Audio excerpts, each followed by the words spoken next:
रामकृष्ण हरी मंडळी, खूप दिवस झाले मी यांना सांगत होते, म्हणजे माझ्या मिस्टरांना सांगत होते की आपण आधार कार्ड, पॅन कार्ड आणि रेशन कार्ड इकडे शिफ्ट करून घेऊया. तर नाही आपल्या घराचं काम पूर्ण झालं ना मग हे काम करूया.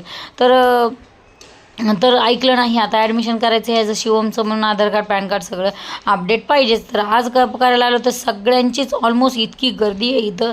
आणि इथं गर्दी तर होतीच. ही बाई खूप भांडत होती या लोकांना, माझा नंबर होता आणि हे लोक पुढे गेले, असं झालं तसं झालं. मग नंतर म्हटलं चला आता आलोय तर माझ्या बहिणीच्या घरी होतं राशन कार्ड आमचं, ते राशन कार्ड आम्ही आणायला गेलो बहिणीकडे. तर बहीण करत होती दळण. मग ह्याने नंतर मग ही शिवमला बोलली, शिवम जरा कॉफी कर रे. मग शिवम खाली गेला, दूध आणि कॉफी घेऊन आला आणि त्यांनी स्वतः कॉफी बनवली. आता छान कॉफी बनवली त्यांनी. तसं तो सारखा बोलतो, कॉफी देताना म्हणला तुमच्या पप्पांच्या घरी अशी मिळाली होती का. मग माझ्या तोंडाचा पट्टा काही सुरू असेल. ही बोलली, ही गप्प बसली, कारण हिला सवय गप्प बसायची. पण मी गप्प बसत नाही ना. माझ्या तोंडाचा पट्टा जो सुरू झाला तो बंदच नाही होत लवकर. माझं असंच असतं, एकदा सुरू झालं की मी थांबतच नाही. तुम्ही थांबू नका आणि सबस्क्राईब करून घ्या पटकन.